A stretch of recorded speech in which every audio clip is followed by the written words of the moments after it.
So, now that Marduk is fully functioning, you're probably wondering what's next. Well, I'm just going to be adjusting her slightly so she can do Rock'em Sock'em rules, which is just trying to punch the opponent's head off.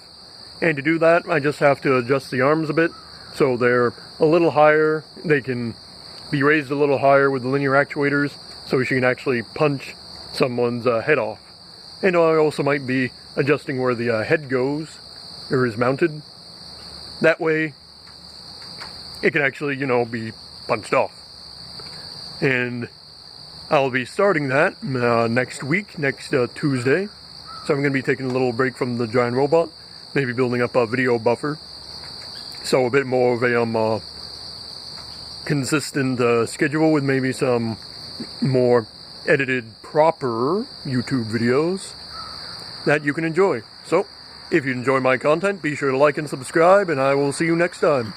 Bye.